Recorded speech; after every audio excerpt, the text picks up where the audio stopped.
DCTV 274 production, a channel meant to spread evangelical mission, reflections, church news, interviews on church matters, socio-political issues, and other marriage matters, both young and nice content, all kinds of invitation cards, even movies. DCTV 274 production.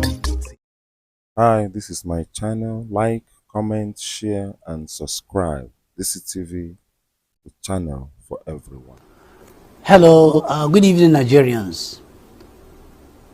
My name is Mahdi Shehu, a Nigerian by birth, from Kaduna States, in a locality called Opasori. This outing and clip is titled Extreme Poverty in Nigeria. Where are the sheikhs, the malams, and the ulamas?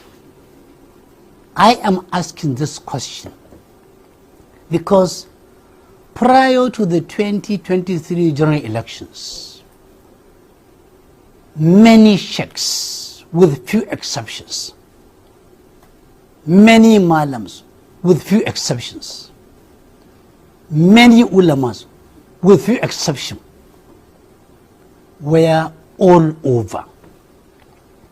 They took over the pulpit of their mosques. They took over the microphones. They were in all media houses, in all public gatherings, promoting the venom of Muslim ticket in wholesale and retail. Why do I say it is a venom? In a country with millions of Christians and followers of other influences other than Muslims, you can't tell me that there is no Christian worth his own salt and name that can become a deputy vice president from the deputy president or vice president from the northern extraction. That is clearly unthinkable. And they know it is not justifiable. There is no justice, no equity, no fairness in that Muslim ticket. But they went ahead for some very clear reasons to promote, to protect, to project that unwholesome project of Muslim ticket. They influenced their congregations. They quoted verses of the Quran, interpreted those verses to serve their own purposes. Before you say Jack Robinson, it was all over. In wholesale and retail, majority of people were convinced that Muslim ticket is justifiable. And we saw the results, especially in the northwest and northeast. They sold the ticket, even though 14 million people in Nigeria said no. The voices of Obi and the voices of Atiku said no. In unison, over 14 million people. Only 8 million people that are still doubtful bought into the Bobby trap. Now it is Muslim ticket at play. Increasing hunger, starvation, insecurity all over the horizon. People are traumatized, confused, bewildered, and dislocated. Everybody today in Nigeria is on his own. Everybody for himself, God for us all, survival of the fittest, and the devil take the hindermost. Yet, we are hearing no voices from the ulamas, from the malams, from the sheikhs. It is inordinate silence. We only saw them going to Niger to plead for war not to go on. But before Niger, it has been 8 years of harvest of death under Buhari.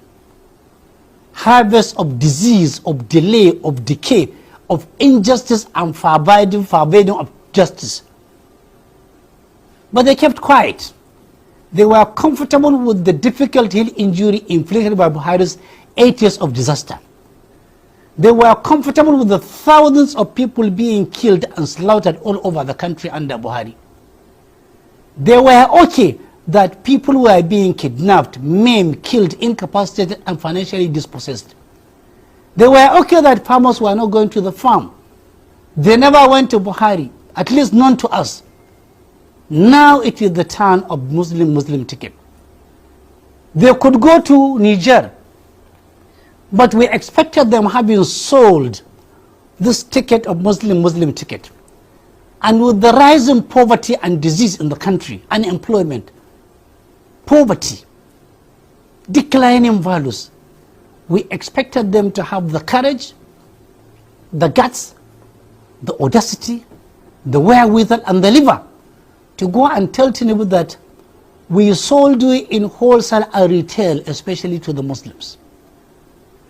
Now the whole of Nigeria, Muslims and Christians, are dying of hunger, of disease.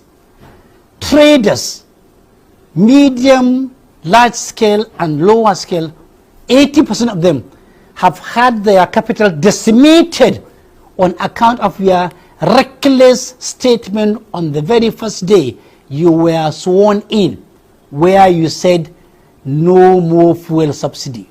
It has decimated 80% of all people with capital. It has increased the number of people who are in abject multidimensional poverty to beyond 134 million to over 200 million. We expected them to tell him pop and play in open space. But mum is the word. Silent is the word. They have gone into inordinate silence, as if they have gone into deep slumber. Why don't they go and do this elementary ethical responsibility? Ulamas, sheikhs, malams, don't forget, if you are looking away now, at a time when the Tinubu's regime is inflicting injury on majority Nigerians and decimating them, if you are looking away because you are comfortable, if you are looking away because you are rich, if you are looking away because you have shelter beautiful and over your head, if you are looking away because of the various automobiles including bulletproofs at your own possession, if you are looking away because your children go to the best schools, if you are looking away because you can afford health care and food, do know that nothing is permanent. We've seen rich people turning into poor people, healthy people physically incapacitated, knowledgeable people reduced into nothing. There is no exception. Nobody is an exception to this rule from Allah Ta'ala. If you can't talk now, you will definitely talk. Willy-nilly, now and wakarhan, whether you like it or not, on Judgment Day, ulamas, malam, sheikhs, alarammas, along with rich men, people endowed with wealth, along with the leaders elected and appointed and those who inherited power. Thank you for watching. Please subscribe to my channel. This is TV 274 production, a channel meant to spread evangelical mission, reflections, church news, interviews on church matters, socio-political issues, and other marriage matters, both young and nice content, all kinds of invitation cards, even movies. This is TV 274 production.